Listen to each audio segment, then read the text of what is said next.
Bonsoir, nous sommes le mardi 4 octobre 2022. Vous regardez À l'air libre, l'émission vidéo de Mediapart. Bienvenue dans cette émission un peu spéciale, très spéciale même, à l'occasion des 5 ans de MeToo. En 5 ans, ce hashtag lancé aux États-Unis après l'éclatement de l'affaire Weinstein a fait le tour du monde, donnant naissance à un mouvement féministe social mondial. Qu'est-ce qui a changé depuis MeToo? Qu'est-ce qui a changé dans les rapports de domination femmes-hommes? Les violences sexistes et sexuelles ont-elles reculé? Le féminisme serait-il devenu un nouvel ordre moral que d'aucuns appellent ou comparent au macartisme? Les femmes se sont-elles radicalisées ou se sont-elles juste mises à parler et on n'avait pas l'habitude? MeToo, l'émission spéciale, c'est parti.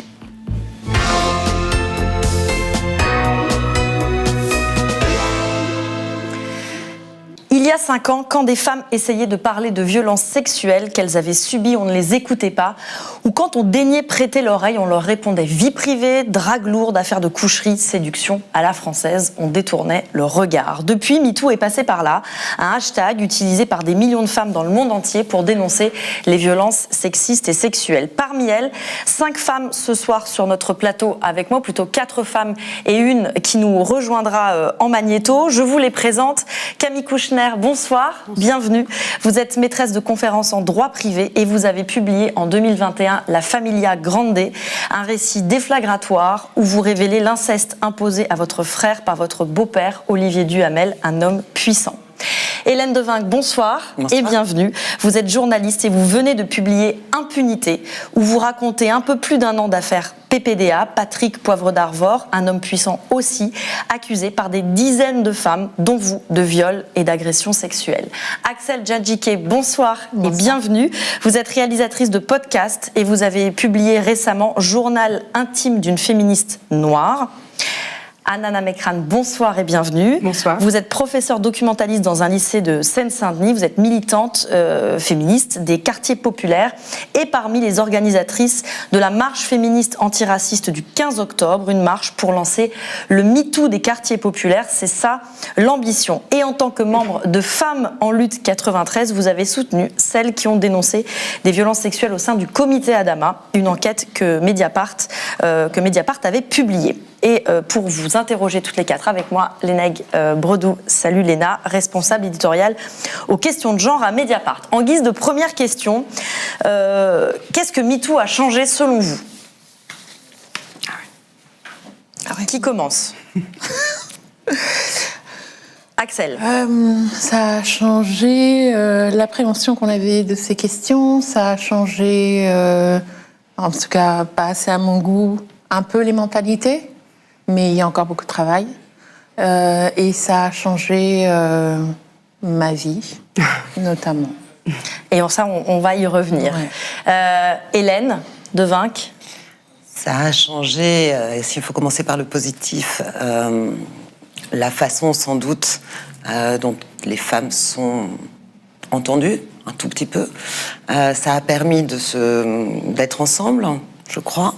En tout cas, dans notre histoire, je pense que ça a été important.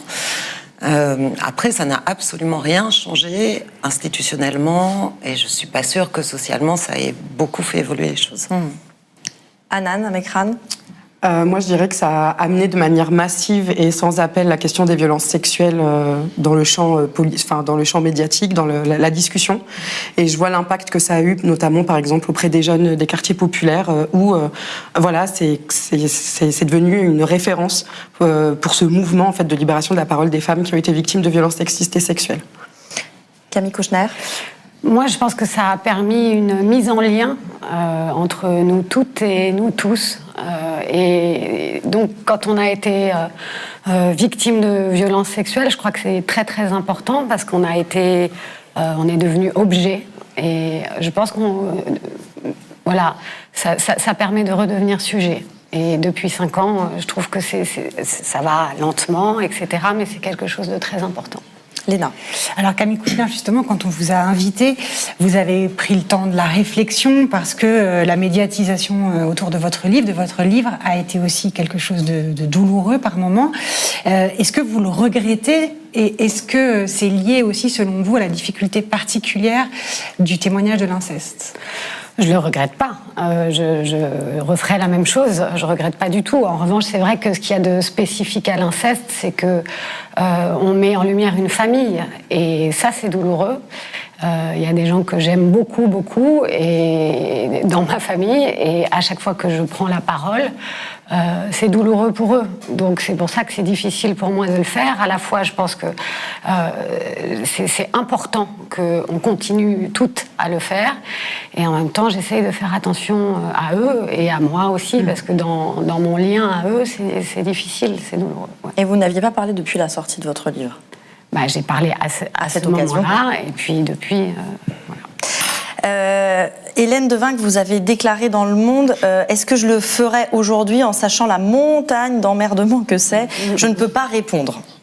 Non, je l'ai fait, c'est définitif. Il n'y a pas de placebo de moi qui ne l'aurais pas fait. Donc, voilà. Mais oui, ça complique beaucoup, beaucoup la vie. Pour celles et ceux qui ont lu votre livre ou qui s'apprêteraient à le lire, on pourrait dire que la falaise de Macronici, elle est au-dessus de vous, là, désormais.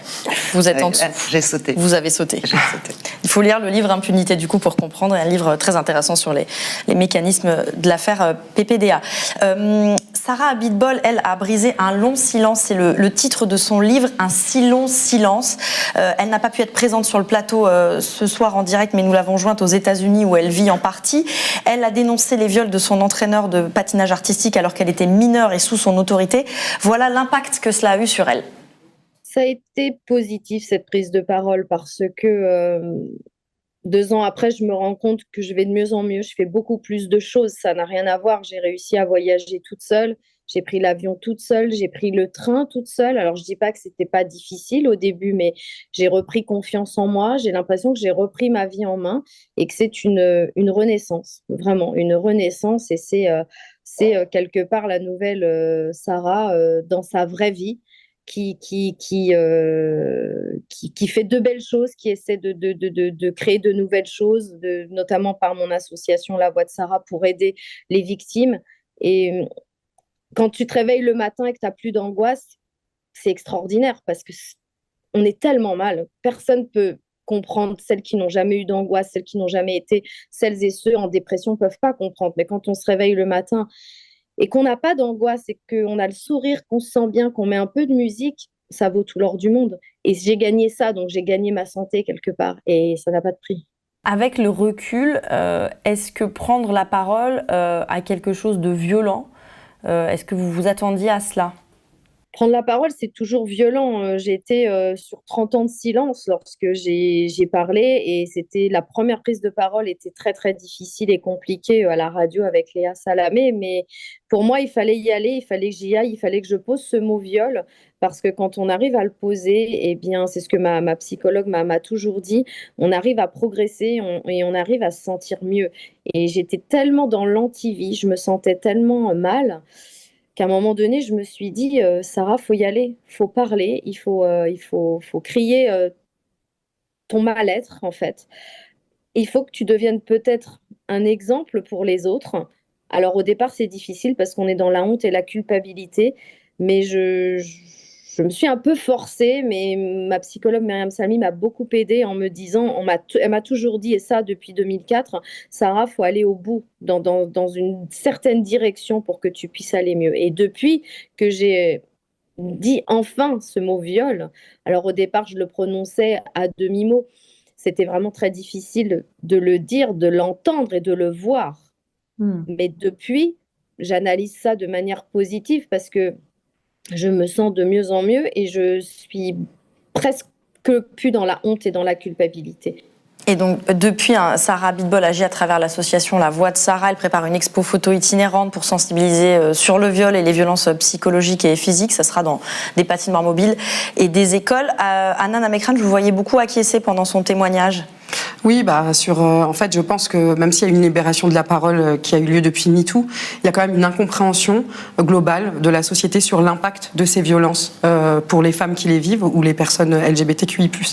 Et donc, cette prise de conscience, elle est à travailler parce que, en fait, on dissocie la santé des femmes du combat politique qu'elles ont lancé, qu'ils soient individuels ou collectifs. Et ça, pour moi, c'est un des manquements encore dans l'avancée de ce mouvement-là, c'est de comprendre le temps qu'il faut pour parler, le temps de réparation et ce que ça coûte en fait, ce que ça coûte financièrement, humainement, psychiquement, ce que ça coûte en termes familial. Et c'est là que nous, les militantes féministes des quartiers populaires, on a aussi ressenti une colère il y a 5 ans lorsque ce mouvement MeToo est apparu. On s'est senti aussi d'une certaine manière dépossédés. Parce qu'on s'est dit, cette libération de la parole, on essaie de l'accompagner, mais on n'a pas les moyens de le faire. On n'a pas les moyens de se construire en sujet politique agissant, parce que pour se réparer, pour raconter son histoire, pour la mettre l'analyser à travers le système, on a besoin de psychologues, on a besoin de sophrologues, on a besoin d'argent, on a besoin de logement, on a besoin de tout ça pour se mettre en sécurité et pour se réparer. Et c'est cette partie-là il y a eu la libération de la parole, certainement, et elle existe aussi dans les quartiers populaires, mais on n'a pas posé la question des réparations pour ces femmes-là.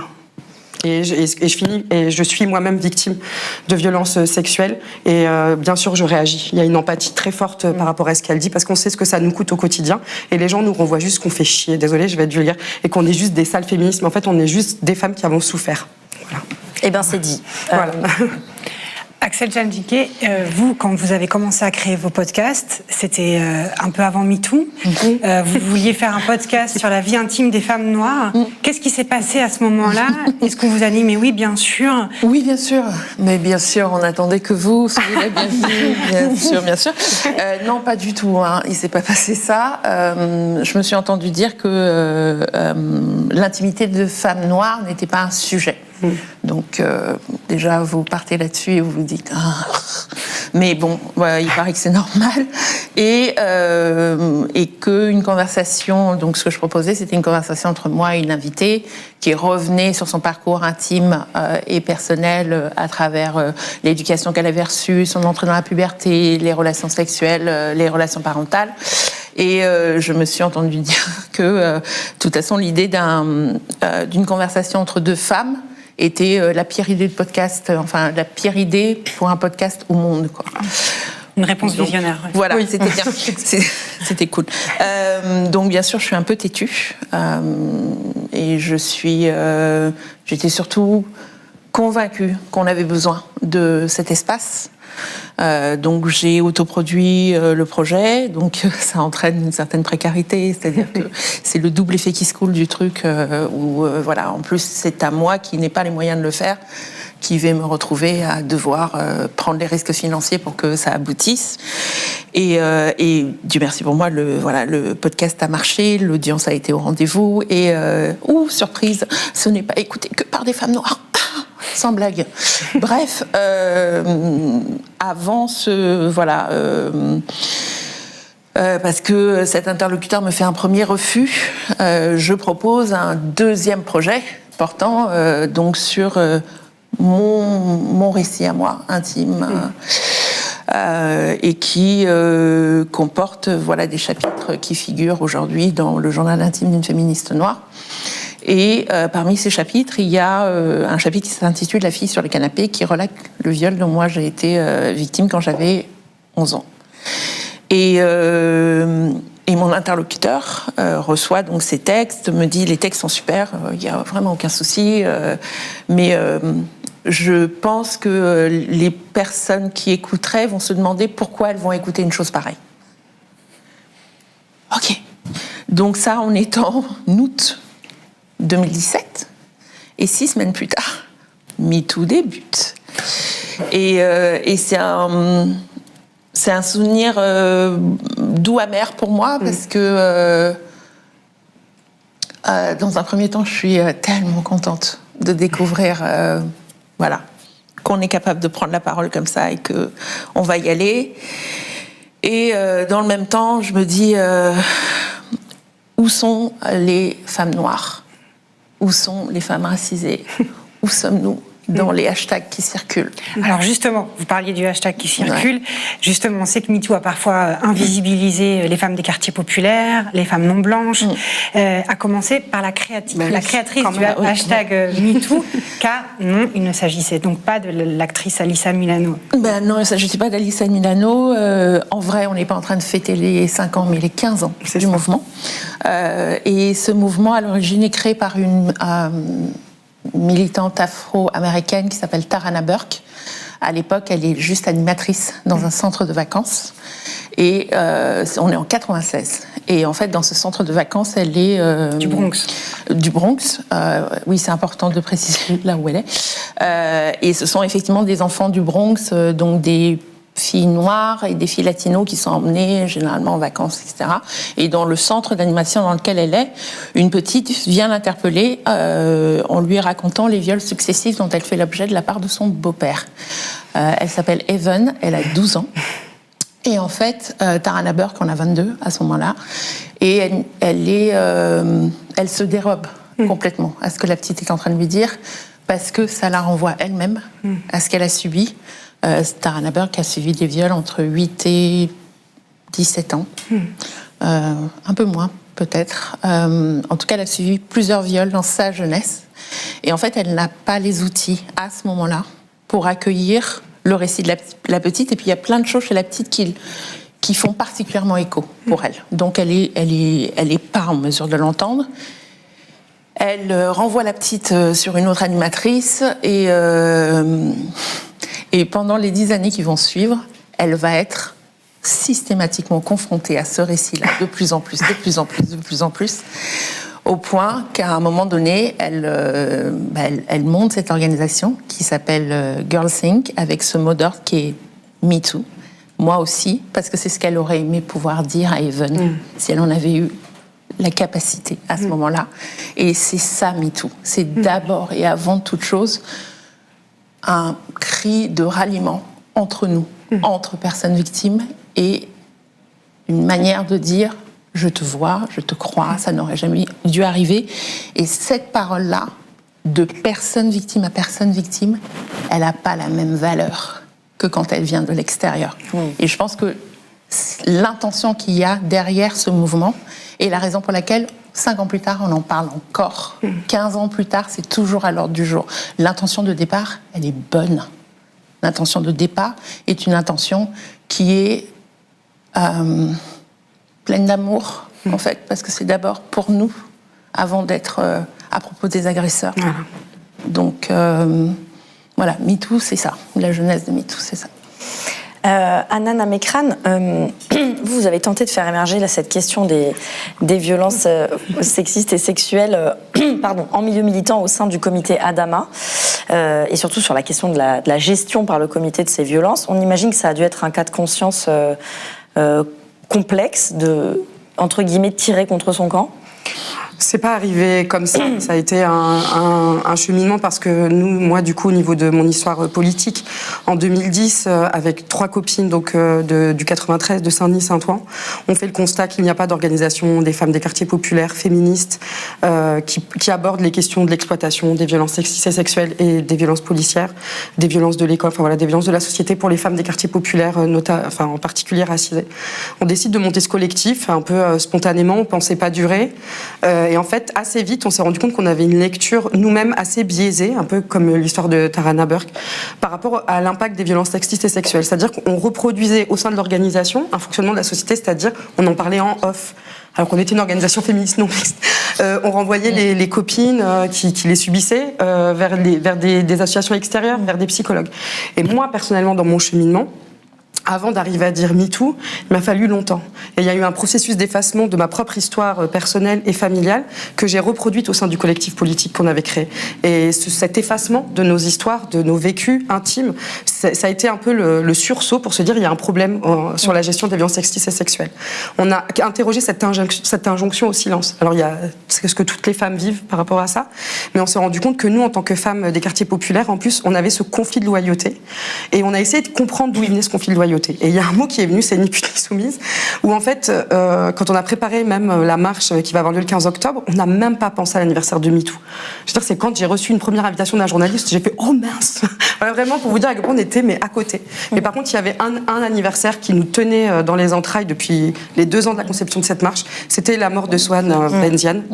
dont c'est les 20 ans aujourd'hui. Donc on le rappelle, brûlé vive il y a 20 ans par son ex-petite amie à Vitry-sur-Seine, et c'était aujourd'hui les 20 ans. Et en fait, ce qui nous a intéressé dans cette histoire, moi j'étais toute jeune, j'ai 1 an d'écart avec Souad Rahma. Ce qui m'a choquée, je me suis dit, mais pourquoi dans ma vie il y a eu des électrochocs militants, et en fait 2005, Ziad Bouna, c'est quelque chose qui est gravé, mais ça là, 2002, il a fallu qu'on aille le déterrer. Et c'est ça en fait qu'on a voulu mettre en avant, c'est montrer cet étau. Et là est arrivé les victimes en fait de cette personne qui s'appelle Samir, qui sont venus nous voir. Et pour nous, naïvement, on s'est dit que il n'allait pas y avoir de problème à parler des agressions qu'il avait commises, vu que lui-même les reconnaissait publiquement. Un peu, vous savez, comme Adrien Quatennens dernièrement. Il a reconnu publiquement avoir agressé, harcelé, menacé, en tout cas au moins la première des victimes. Et ensuite, nous, on s'est dit, on va soutenir le texte de dénonciation, un peu porté par la vague, parce que ça va bien se passer. Et en fait, on a vécu vraiment un enfer. Déjà les victimes, de menaces aussi sur les personnes qui ont soutenu.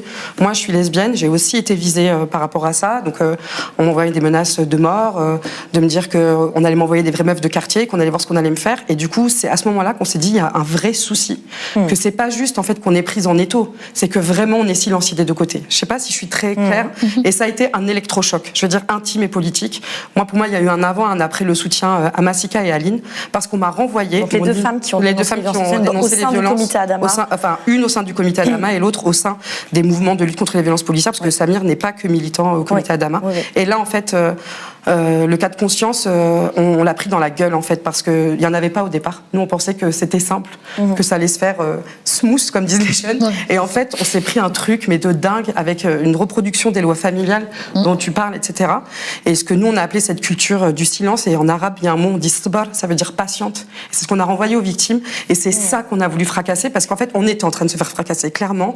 Et moi, j'ai jamais ressenti autant, c'est pour ça que ça m'a touché ce que tu disais sur Tarana, autant cette urgence de vie que quand l'attaque elle est venue de notre camp. Voilà, je le dis avec émotion, parce que là, en fait, on s'est dit que là, en fait, on avait percuté l'État, on avait percuté le racisme, etc., du féminisme institutionnel, mais on n'avait pas percuté le niveau d'incompréhension de ce qui se passait dans le camp antiraciste. Et je dis ça sans tendre la main aux fascistes.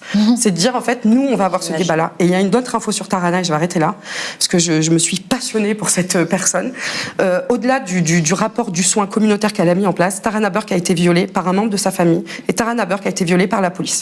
Et en fait, ça aussi, c'est effacé. Et du coup, nous aussi, on subit le racisme. Et comme dit Massika, justement, nous, on n'a tapé ni violé personne. Ce qu'on entend dans ce que vous dites toutes les deux, c'est la question de la réappropriation de son histoire, l'écriture de son histoire par soi. Et c'est aussi quelque chose que vous, Camille Kouchner et Hélène Devinck, qui vous traverse toutes. En réalité, vous avez toutes les deux aussi écrit des livres sur vos histoires. Et Hélène Devinck, vous avez aussi beaucoup insisté sur le fait que vous avez beaucoup été écrite et que là, vous écriviez vous-même. Ce qui vous était arrivé à vous et aux autres. Axel disait tout à l'heure, l'intimité d'une femme noire n'est pas un sujet. Et la question du sujet est très très importante. C'est-à-dire, comme il disait, quand on est victime, en particulier d'inceste, on devient un objet. Dans les violences sexuelles, on est objectivé par l'agresseur et puis on l'intègre. C'est ça qui est très douloureux. Redevenir le sujet de son histoire, c'est un travail, c'est quelque chose aussi qui lutte contre on va dire une imprégnation sociale, une légende sociétale qui fait que même les victimes intègrent le fait, le silence, la responsabilité, la culpabilité, etc. Et pour redevenir le sujet, il faut déplier tout ça, il faut l'étaler et en tout cas dans notre histoire, c'est-à-dire quand Florence Porcel a porté plainte contre PPDA, ça nous a beaucoup aidé d'être nombreuses. Vous disiez, quand on peut se parler entre eux, et on a beaucoup appris, on a beaucoup avancé comme ça. Est-ce que vous diriez que l'impunité, souvent dénoncée, a reculé? En même temps, vous publiez un livre qui s'intitule Impunité, donc j'imagine que la réponse est non. L'impunité, c'est un fait, c'est-à-dire on connaît les chiffres, c'est 0,6% de viols condamnés, donc on va dire à 99% ils ne le sont pas. Donc le viol est un crime impuni. Je ne sais pas si ça a avancé, j'ai pas l'impression. Vous avez dit que vous étiez nombreuses à parler, et pourtant, si je vous montre cette photo, vous me dites quoi? Vous la voyez? Alors ça, c'est une photo, on avait déjà parlé, on était une dizaine à avoir donné nos noms, à avoir raconté nos histoires. d'une école catholique qui avait invité Patrick Poivre d'Arvor pour parler à des enfants de CM1 et de CM2 de sa grande vie de journaliste. Donc on est en septembre 2021, l'affaire a largement éclaté depuis plusieurs mois, une vingtaine de femmes ont parlé, etc. Et donc nous, ça nous a offusqués. Je veux dire, qu'est-ce qu'on apprend aux enfants quand on leur présente ça comme un modèle? Voilà, donc on a appelé la directrice qui nous a dit que personne d'autre n'avait voulu venir et qui a très vite effacé les traces de l'événement. Je suis contente que vous ayez retrouvé la photo. C'est ça l'impunité. Ah oui. Cette photo, c'est l'impunité. Mais c'est pas que cette photo. En tout cas, Patrick Poivre d'Arvor, il y a quelques jours, il était à un vernissage pour un livre de Pierre Cardin. Enfin, sa vie sociale continue comme si de rien n'était. Et pourtant, comme vous le rappelez, il y a très nombreuses femmes à avoir pris la parole. Est-ce que vous diriez, Camille Kouchner, que malgré les grandes difficultés pour tout le monde, sur tous ces sujets, est-ce que l'interstice, l'espace qui peut s'ouvrir, c'est plus facile quand on parle de mineurs, quand on parle de violence sur des mineurs? Je pense que Hélène Devinck l'a très bien dit lors de l'une de ses interviews. En effet, quand on est une femme majeure et que on est agressé sexuellement, visiblement, c'est plus difficile de se faire entendre. Alors, je ne dis pas qu'on arrive à bien se faire entendre quand on subit l'inceste, mais puisqu'on fête les 5 ans de MeToo, enfin, on fête, en tout cas, voilà, on marque le pas. Là, c'est vrai qu'en ce qui concerne l'inceste, moi, j'ai l'impression que MeToo Inceste m'a porté, ça m'a apporté un soutien, et je suis très émue quand Axel parle, et j'ai écouté le podcast, et voilà, c'était très émouvant. Peut-être que MeToo Inceste, c'est un peu l'espoir. C'est-à-dire que la loi qui a été adoptée n'est pas parfaite du tout, mais... Donc la loi on a adoptée après la publication de votre livre, et le hashtag MeToo Inceste, et les prises de parole très nombreuses sur le sujet. Après MeToo Inceste, il y a eu un mouvement sociétal de MeToo, et puis une mobilisation un peu des institutions avec un texte qui est passé. Encore une fois, on peut revoir ce texte. Mais aujourd'hui, jusqu'à 18 ans, on touche pas à ces enfants, et ce serait mieux qu'on le fasse pas à 19 non plus. Mais bon, c'est quelque chose qui a avancé, qui s'est traduit dans les textes, en tout cas. Donc je pense qu'aujourd'hui, en ce qui concerne le viol d'une personne majeure ou une agression sexuelle d'une personne majeure, ça n'a pas du tout avancé, mais pas du tout. Alana Mekral. Déjà, je voulais dire merci pour tout ça. Voilà, parce qu'en fait, on s'intéresse aussi à vos histoires. Et je m'adresse aussi au champ féministe, c'est que nous, maintenant, on a besoin aussi pas qu'on s'intéresse aux nôtres, parce que nous, on est en train de s'intéresser aux nôtres, mais de savoir aussi créer des temps où on est au centre. Et c'est hyper important. Et sur la loi, sur ce qui s'est passé par rapport à ton livre et à tout ce que ça a suscité comme mobilisation, ça m'a aussi rappelé un événement, en fait, il y a quelques années. Je crois que c'était au tribunal de Cergy, où on a accepté le consentement sur une jeune fille noire de 11 ans, où c'est arrivé à certaines de mes... de 11 ans ou 13 ans, je ne sais plus. 11 ans. Où c'est arrivé aussi à des jeunes filles du lycée qu'on a pu accompagner, où en fait on remettait en cause leur sexualité d'enfants et d'adolescents. Et du coup, il y a aussi ce régime d'exception pour les femmes racisées lorsqu'elles vont porter plainte et lorsqu'elles engagent un phénomène, une réparation par la justice. On ne les croit pas. On ne les croit pas, et on les renvoie à une forme d'animalité. Est-ce que tu n'as pas cherché à une hypersexualisation, et c'est comme si on n'avait pas le droit en fait de dire que ça nous est arrivé, de nous défendre. Et du coup, c'est vrai qu'il y a cette double violence qui nous exclut encore plus des champs institutionnels en fait pour se réparer. Et on nous voit soit comme des traîtresses, comme j'ai parlé avant, soit comme des victimes. Et on ne nous voit jamais comme des femmes qui sont en capacité de se réparer, alors qu'en fait, quand on s'est reconnecté à notre histoire personnelle, intime, politique, le premier système de soutien et de réparation des femmes racisées sont les femmes racisées. Voilà, dans une famille, s'il y a des cas de violence ou d'inceste et qu'il y a besoin d'intervenir, les premières personnes, ça va être les voisines, ça va être les grands-mères, la tante un peu progressiste, vue comme une folle, etc. Et du coup, c'est aussi tout ça qu'on veut valoriser, nous, c'est le soin communautaire, c'est notre capacité, en fait, à avoir géré en dehors de l'institution parce qu'elle nous a mis à la marge. Et donc, quand on nous renvoie, par exemple, quand j'ai écouté vos histoires, j'hallucinais, en fait, du peu d'éducation de la société société, je vous le dis.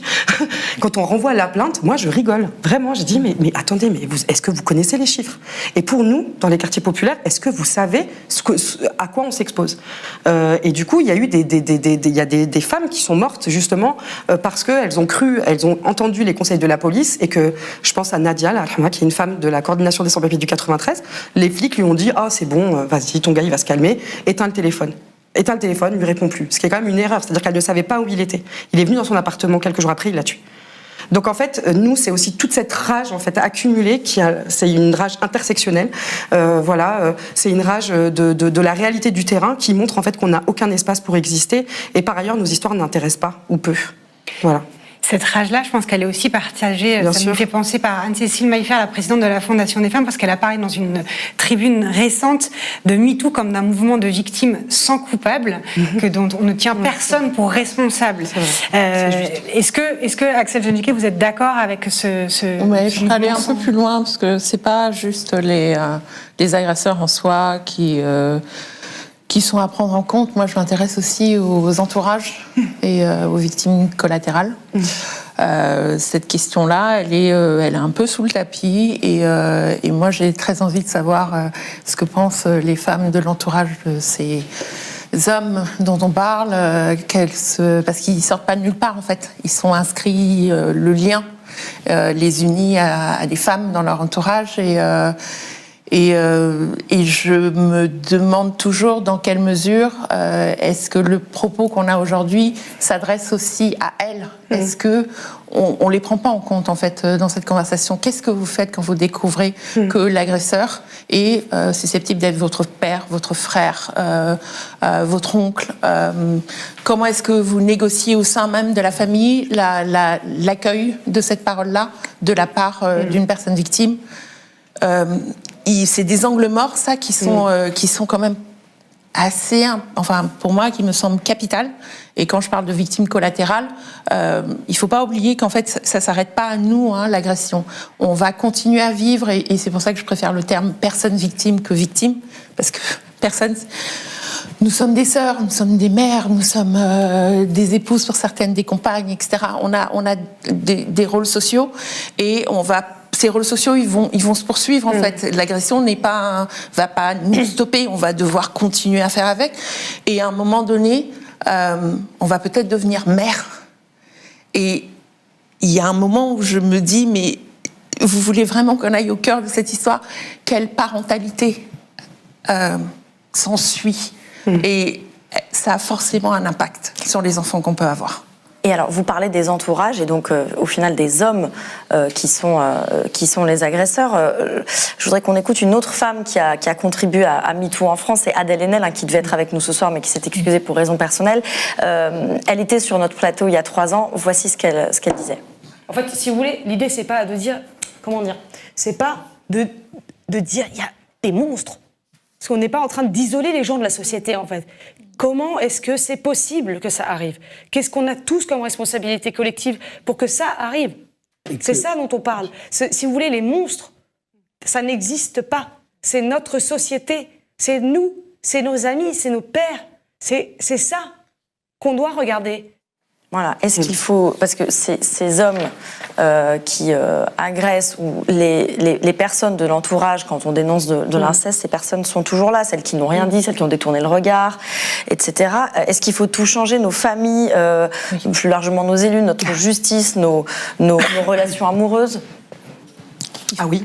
Comment continuer c'est à un faire gros société, chantier, en fait. Oui, c'est un gros chantier. C'est voilà. 3 fois rien. Mais je pense qu'il faut... moi, je pense toujours que ça part de l'intérieur vers l'extérieur et que d'abord, le premier champ politique, c'est la famille. Et déjà, comment est-ce qu'on accueille cette parole-là? Comment est-ce qu'on accompagne ceux à qui ça arrive? La loyauté, elle va à qui? Et bon, voilà, je pense qu'on est toutes des incarnations du féminisme aujourd'hui. Alors moi, personnellement, pardon pour le micro, moi, personnellement, donc, je suis une néo-féministe de couleur. Et c'est important de le préciser. Merci, Elisabeth. Donc, et c'est une vraie question féministe, en fait. C'est cette question de la... pas de la complicité, mais de comment est-ce que, en tant que femme, on s'apporte du soutien les unes aux autres, et comment est-ce qu'on s'assure que ce soutien, enfin en tout cas ce qui est représenté, est le plus inclusif possible. C'est au cœur même de ces questions également.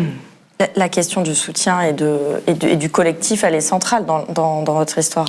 Nous, si on n'était pas ensemble, il n'y aurait rien. C'est-à-dire que cette histoire existe parce qu'on est nombreuses et parce qu'on dit la même chose et parce que voilà, on est les preuves vivantes de ce qu'on raconte.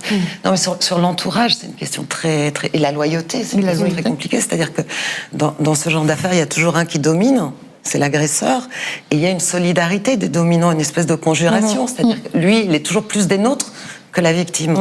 Et donc, on a une méfiance instinctive vis-à-vis de celle ou celui, plus rarement, qui parle. Et dans notre affaire, l'entourage immédiat, c'était F1, c'est-à-dire c'était l'entreprise dans laquelle il travaillait, qui fournissait les lieux, les moyens, qui ont permis à Patrick Poivre d'Arvor de ritualiser, en tout cas, sa prédation. Et le statut. Et qui vont donner son statut, bien sûr. Mais ça va plus loin, c'est-à-dire que c'est aussi cet entourage qui faisait qu'on ne pouvait pas parler. Et aujourd'hui, c'est-à-dire des années plus tard, alors qu'il ne travaille plus dans l'entreprise, etc., la réticence de l'entreprise, aujourd'hui encore, à regarder, à ouvrir les yeux sur ce qui s'est passé, est totale. Et donc, ça montre que, en fait, les choses ont très peu changé. C'est-à-dire qu'ils nous disent vous êtes bien courageuse, vous avez dû beaucoup souffrir, mais nous, on est blancs comme neige. Et par quel miracle sont-ils devenus blancs comme neige? Et le fait qu'ils ne réagissent pas, qu'ils ne bougent pas, ils font comme si on n'existait pas, prouve que les choses n'ont pas changé et qu'il n'y a pas de prise de conscience en réalité. Je voulais vous demander, vous voulez réagir? Non, mais juste parce qu'on revoit Adèle Haenel et que moi je l'ai trouvée incroyable quand elle a pris cette parole-là. Et voilà, quand elle a dit les monstres n'existent pas, moi ça a tout changé, ma vision des choses. C'était plus l'histoire d'une personne en particulier, c'était l'histoire d'un système. Voilà, et là, on peut pas ne pas parler de Dorothée Ducy qui anthropologue spécialiste de l'inceste. Voilà, et qui montre avec son livre Le berceau des dominations que c'est le berceau des dominations. Et donc il ne s'agit pas d'un monstre, il s'agit d'un système. Et c'est pour ça que ce soit l'entreprise, que ce soit la famille, que ce soit les proches, la question c'est ces dominations-là.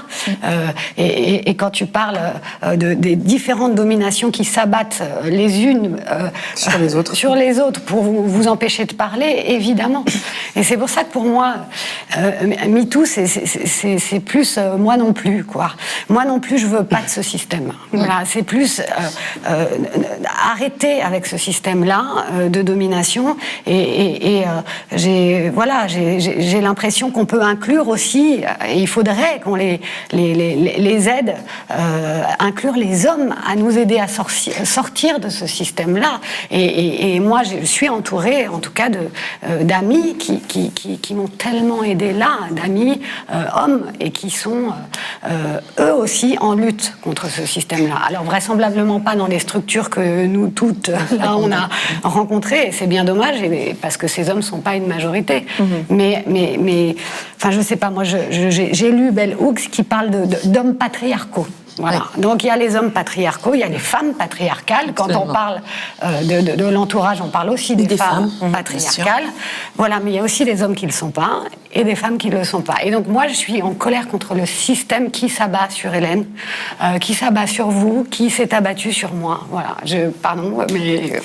Ta colère est nous partageons ta colère. C'est important de rappeler que les complices du patriarcat n'ont pas de genre, hein, quand même. Voilà.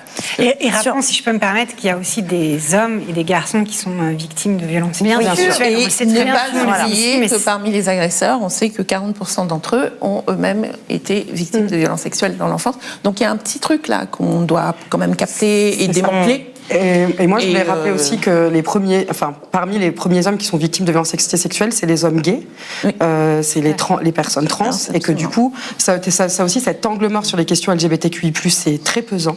Et je voulais réagir sur la figure du monstre parce que nous, je tiens à réitérer le soutien qu'on a apporté comme on a pu au comité Adama. On n'a pas cherché à viser ce comité, etc. On l'a toujours dit, on l'a toujours exprimé.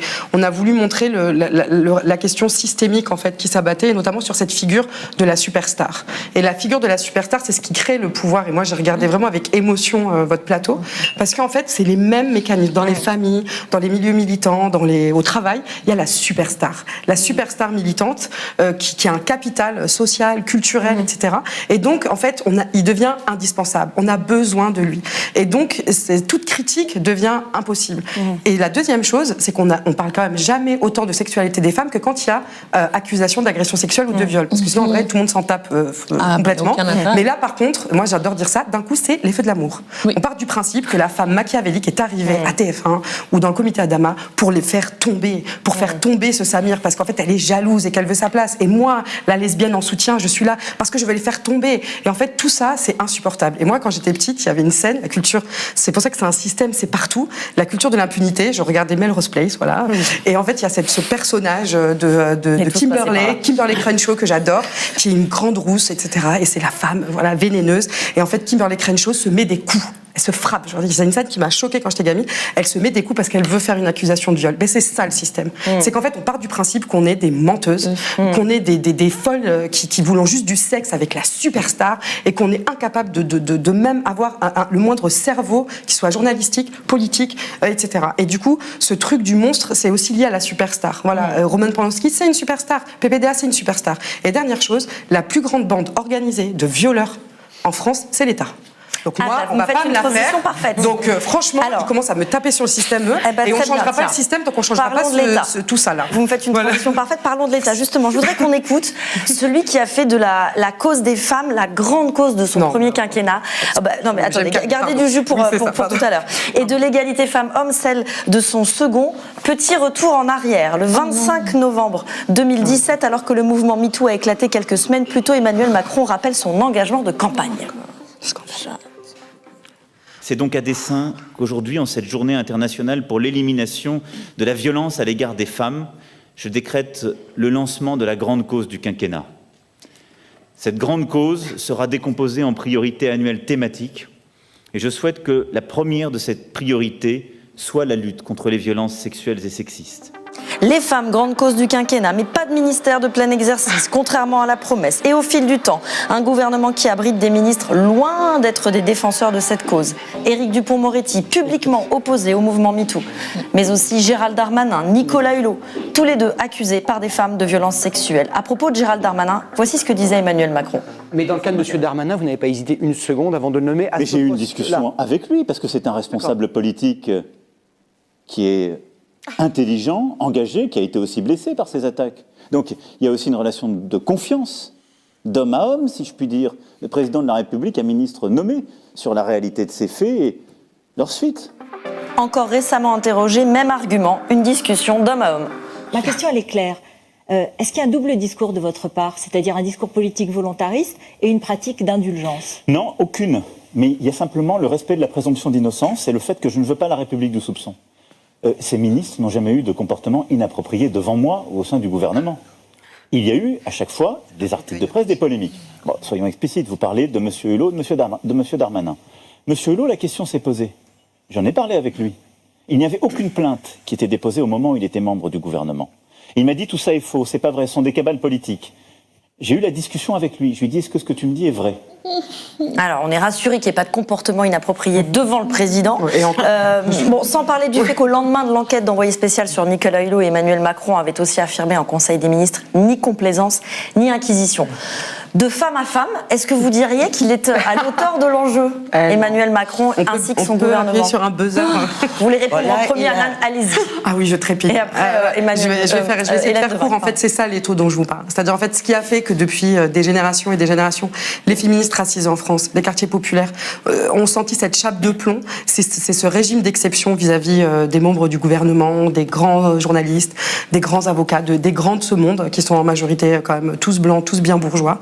Et qu'en fait, nous, on a le monopole de la sauvagerie. Nos hommes sont plus violents que ce que la France peut tolérer. On est violent ici, on est violent dans les pays, et on nous voit que comme des femmes soumises à un ordre patriarcal inamovible, et que la France va venir sauver. C'est ça la France qui va nous sauver? Franchement? Moi, je pose la question, c'est ça la France qui va venir me sauver? Mais qu'elle s'approche même pas de moi. Parce que honnêtement, vous vous rendez pas compte, moi je travaille dans une institution, la honte, c'est la honte sur l'État français de garder, et quel message envoyer à notre jeunesse, dans leur tête, le switch que c'est de voir un mouvement comme ça, de voir tous les livres qu'il y a. Moi, je suis documentaliste, donc tous vos livres sont chez moi. Du coup, ils prennent ces bouquins, ils les lisent, les livres de Mathilde Forget, de Fatima Das. Il y a une littérature féministe qui a explosé, on la met en valeur, on crée des bibliothèques LGBTQI+, on fait tout pour leur donner tous les outils pour être bien, et après, on nous met un ministre de l'Intérieur qui est accusé de viol. On nous met Abad, on nous met Nicolas Hulot. Mais moi, je dis déjà, c'est pas des hommes des quartiers populaires. Donc en fait, ça c'est important pour nous de le rappeler. DSK n'était pas un homme des quartiers populaires. Par contre, au même moment, Marlène Schiappa lance la zone anti-relou. Non mais juste, là, on devient fou. C'est qu'en fait, la zone anti-relou, on sait très bien quel type de vocabulaire elle prend et qui est visé, quel quartier, quels hommes. Et du coup, ça nous met dans une position impossible où des fois, je suis obligée de les défendre, même quand ils ont des attitudes avec nous qui est difficile. Et c'est ça, c'est ce truc qu'on essaie de faire sauter. C'est très difficile, mais à force, comme disait mon père, qui était un très grand tyran, mais qu'on a à force fait changer, ça va évoluer. Voilà. Il y a une phrase qui résume très bien tout ça, qui est une phrase des féministes des années 70 qui disait violeur au-delà du périph', séducteur en deçà. Exactement. C'est un petit peu Emmanuel Macron, là, il nous fait un catalogue de clichés misogynes, c'est-à-dire on va parler d'homme à homme, je le connais, c'est un homme charmant et très compétent, voilà. Et de soutien de classe. Et puis il n'est question que des hommes qui sont ses amis. Les femmes, là, dans son histoire, elles ont totalement disparu. Mais il y avait déjà un signe, dès qu'il est arrivé à l'Élysée, ce que je raconte dans le livre, c'est-à-dire sur sa photo officielle. Ah oui, c'est de lui derrière. Il pose, il a choisi, son entourage a choisi avec énormément de soin les objets qui symbolisent son pouvoir. Il a pris 3 livres. Un livre de Charles de Gaulle, on peut comprendre, pour la résistance, la France, la politique.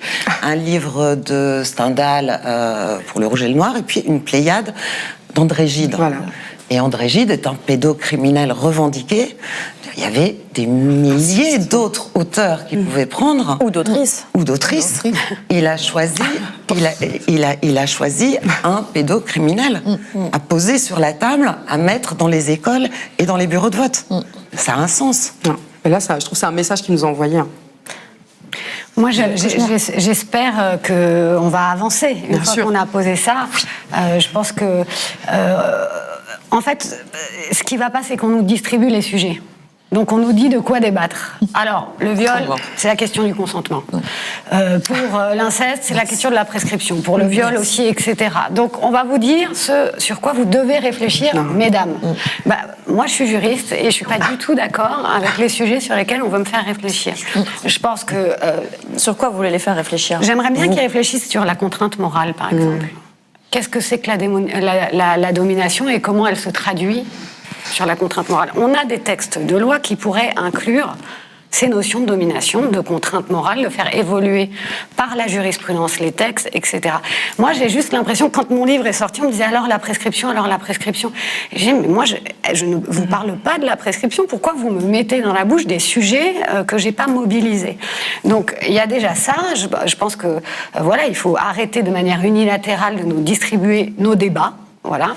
Et par ailleurs, je pense qu'il faut arrêter de nous imposer de ne réfléchir qu'en termes de sanctions.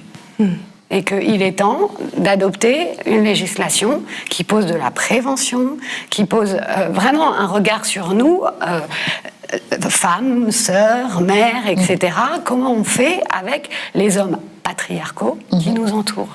Voilà. Et ça, personne n'y pense.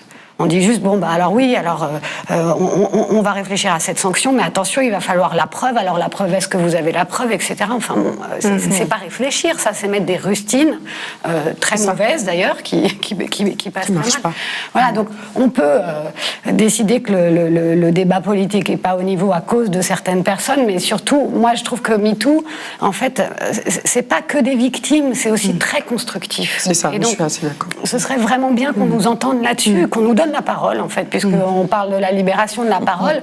Notre parole, c'est pas uniquement pour dire ce dont on a été victime de manière indirecte ou pas. Notre parole, c'est aussi, avec beaucoup de respect, nous entendre sur ce qu'on pourrait proposer. Et ça, je ne sais pas si on vous a posé la question, mais non, voilà. Non, on l'a écrit, mais on ne nous a pas posé la question. Je voulais rebondir là-dessus. C'est cette charge, en fait, qui nous tombe dessus. Moi, je suis issue d'une famille, on est 7 enfants. Je suis une des aînées. Le jeu de la génétique a voulu qu'on ait 5 filles, 2 garçons. Ça change le rapport de force dans une famille. On l'a changé, ce rapport de force. Nous, les aînés, on y allait. On est les pionnières. C'était pas facile. Du coup, on a eu ce rôle à la fois de protection et de libération, de leur offrir un espace pour s'exprimer et de tenir tête, en fait, à l'ordre patriarcal, qui soit à l'école et dans la famille.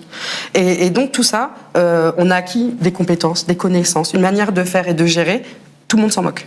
La deuxième chose, c'est qu'on nous demande de prouver qu'ils sont coupables. On leur demande de prouver qu'on est innocente et qu'on ne cherche pas à leur nuire, la superstar. Et ensuite, on nous demande de trouver les solutions. Parce que vu qu'ils proposent, excusez-moi, je vais être vulgaire, de la merde, on est obligé de se débrouiller. Et une des solutions concrètes que nous on pose, c'est la question de la réparation. À l'heure actuelle, il n'existe aucun sou, aucun financement pour des femmes qui sont obligées de se mettre à l'abri et de quitter leur conjoint. Donc ça crée un rapport de codépendance avec eux. Ça crée un rapport de codépendance aux institutions et je respecte le travail des associations et je les salue, mais elles sont étouffées. Il n'y a pas assez de moyens, il n'y a pas assez d'argent. Ça crée des travailleurs et des travailleuses sociales en burn-out, cercle vicieux. Et nous, on n'a plus nulle part où envoyer les gens. Sauf qu'en fait, l'autonomie économique, c'est ce qui va permettre aux femmes, en tout cas des milieux populaires, de pouvoir se mettre à l'abri, de pouvoir fuir. Et nous, on revendique, franchement, allez, donnez-nous 1 500 €, on en a besoin. On se met au vert, on s'occupe de nos enfants. Parce que comme tu as dit justement, il y a un cercle de reproduction qu'on veut arrêter. On veut avoir accès à des psys, faire de l'art-thérapie, on veut prendre soin de nous. Et là, ce qui se passe, c'est que, notamment partout, les femmes qui fuient leur domicile conjugal sont au 115, dans des conditions mais horribles, tombent malades, leurs enfants tombent malades. C'est un cycle infernal. Et en fait, on nous demande à nous de pallier aux inconséquences organisées par rapport au système patriarcal. Et donc, ça tombe bien que tu sois juriste, on pourra peut-être en reparler. Nous, on veut un truc, voilà, donnez-nous de la thune pour pouvoir prendre soin des nôtres, parce qu'en fait, c'est la différence, par exemple, entre moi et Adèle Haenel. On est toutes les deux lesbiennes, on a toutes été victimes de violences, mais moi, j'ai pas de thune. Tout ce que j'ai arraché, c'est mon concours, c'est arriver à travailler. Et en fait, toute une partie de ma paye part pour moi, mais pour aider mes frères et sœurs, pour aider les autres. Et en fait, cette question de l'argent, elle est mais centrale pour les jeunes, et pour nous, dans l'accompagnement des femmes des quartiers populaires.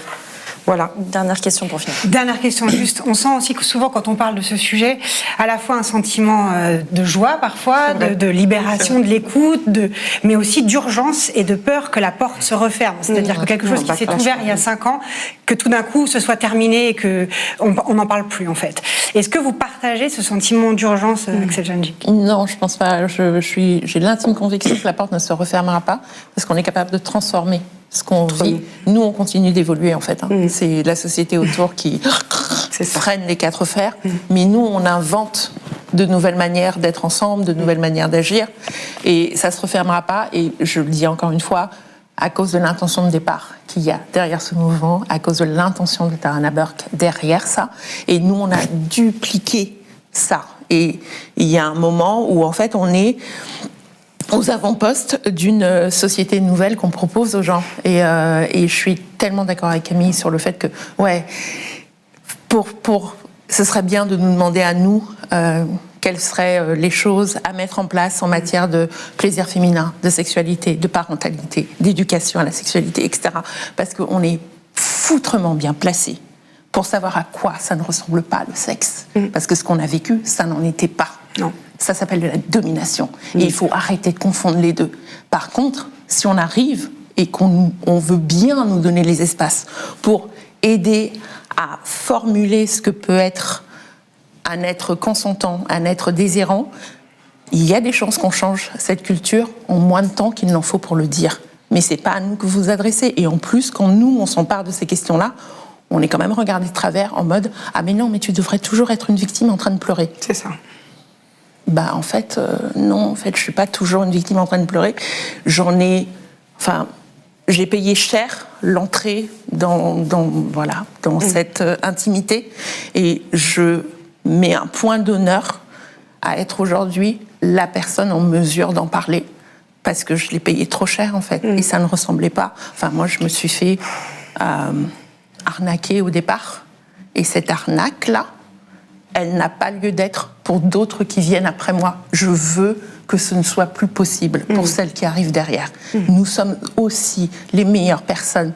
Enfin, derrière tout ça, il y a quand même, on croit quand même beaucoup en l'humanité pour prendre des risques pareils, pour s'exposer comme ça. C'est qu'on croit encore un peu en cette société, c'est qu'on croit encore à l'amour, c'est qu'on croit encore au lien, c'est qu'on croit encore à quelque chose qui est possible. Est-ce que vous pouvez aussi essayer de voir ça, plutôt que « Ah putain, les empêcheuses de tourner en rond, et maintenant on peut plus faire ci, et maintenant on peut plus faire ça ». Mais non, en fait. Nous, on est là, justement, pour vous montrer ce qui serait possible de faire avec toutes les personnes consentantes, en tout cas. Et c'est au-delà du consentement, parce que je crois que c'est tout un... Est-ce qu'on pourrait être juste des êtres désirants et des sujets, les sujets de nos désirs, le sujet de nos histoires? Et c'est à propos de ça aussi MeToo. Et c'est à propos de renverser ce paradigme-là. Et bien sûr, porté par des femmes, on est toujours celles qui prenons le plus de coups, en fait. Je voulais rebondir sur la joie. Pardon. Oui, c'est vraiment sur cette joie, même si c'est des sujets lourds. Il y a toujours moi j'ai toujours des conséquences après quand je parle de ça. Mais c'est vrai qu'il y a une forme de joie, mais je dirais de retrouvailles avec soi et de reconnexion avec une histoire en fait féministe, par exemple dans nos familles, dans nos quartiers, qui est effacée. Ce double effacement, même un triple effacement, l'État, le mouvement féministe et tout le monde, voilà. En fait, on n'existe pas en tant que sujet politique, et du coup, c'est pour ça, nous, qu'on a mis en place cette marche, c'est pas la joie qui a été le moteur, c'est la joie qui en sera la conclusion. Là, c'est beaucoup de stress. Et donc, on était une dizaine, même pas lors d'un photo féministe, en disant, on n'en peut plus, on veut le faire. On n'a jamais fait une manif comme ça, mais on se lance, on verra, et on disait, en faisant des blagues, mais soit c'est un coup de génie, soit c'est un coup du chétan, quoi. Mais c'est pas grave, on y va. Et en fait, on a réussi à polariser autour de nous plus de 62 organisations. Alors, voilà, ça sera pas la manif du siècle. On pense pas qu'on va révolutionner quoi que ce soit. Par contre, notre objectif, c'est de se mettre en avant, justement pour laisser exprimer nos revendications et cette joie. Et la joie, par exemple, de retrouver son histoire familiale, de la partager avec des gens qui te ressemblent, et de rendre hommage, par exemple, à des gens comme ma grand-mère qui s'appelle Khadija, ou à nos mamans qui s'appellent Desora, etc. Et pas comme on a présenté la bonne Fatma, mais des femmes en lutte, des femmes militantes, des femmes qui nous ont protégées comme elles ont pu. Ça, c'est une forme de joie aussi. Et c'est cette transmission intergénérationnelle dont on a besoin pour éviter les cassures, et qui fait que 20 ans après, Swan Bendienne, en fait, n'est pas un nom qui mobilise. Mais aujourd'hui, on va faire en sorte qu'il le soit, comme celui de Dina, d'Alisha et de toutes les victimes des féminicides dans nos quartiers qui sont enterrées. Voilà. Je finis encore juste là-dessus parce que c'est intime, c'est une dédicace pour ma famille, c'est important pour moi. Moi, le premier féminicide que j'ai vu, c'est pas un meurtre, c'est pas un viol, c'est ma petite sœur qui s'appelait Loubna, qui s'est suicidée à 14 ans. J'ai mis 20 ans à dire son nom. Donc j'ai mis 20 ans à dire son nom parce qu'on avait tellement honte qu'elle se soit suicidée que pour nous, ça pouvait pas être quelque chose de l'ordre du féminicide. Et en fait, c'était un féminicide. Elle s'est auto-féminicidée, j'ai envie de dire, parce qu'en fait, elle en pouvait plus de la violence patriarcale. Elle en pouvait plus. Elle subait du harcèlement raciste au travail, à l'école, pardon. Et elle en pouvait plus de notre misère sociale. Elle s'est jetée du 4e étage de notre HLM. 3 mois plus tard, c'est pas du vent, notre voisine, on la retrouve morte en pleine nuit au stade. On ne sait jamais ce qui s'est passé. On n'a pas eu la force d'organiser des marches. Et moi, pour moi, on les enterre 2 fois. Et c'est justement, on veut les déterrer le 15 octobre. On veut déterrer toutes ces femmes, tous ces queers qu'on oublie. Et on fait des listes, et on fait des listes. Mais en fait, nous, on a cette double peine en permanence de devoir toujours tout reconstruire. Et après, on se fait violer, on se fait agresser dans nos propres familles. Et du coup, qu'est-ce qu'on veut transmettre politiquement et intimement? Du coup, c'est une révolution de l'intime, c'est une révolution qui est en marche. Et nous, on a cette histoire-là et on a envie de la mettre en avant. On demande pas, on veut pas qu'elle rentre dans notre organisation, c'est pas ça. On veut juste que pour une fois, on soit devant et justement de laisser exploser cette joie et cette construction politique qui est là depuis des décennies, en fait. Et la marche, c'est donc le 15 octobre à Saint-Denis, voilà. Hélène Devin, Camille Kouchner, un dernier mot. On s'arrête là. Après ça, Difficile de rebondir. c'est un peu dur, hein, franchement. Ouais, je crois qu'on a bien montré qu'on n'était pas des victimes accrochées par les oripeaux de la défaite éternelle, qu'on a des histoires à raconter. Vous avez l'air plutôt combative. Merci à toutes les quatre, Hélène Devinck, Axel Djandjiké, Amnana Mekran, Camille Kouchner et à Sarah Abitbol qui étaient en visio avec nous. Merci à toutes les quatre. Merci à vous. Et la suite. Merci. Merci à vous. Merci, mesdames.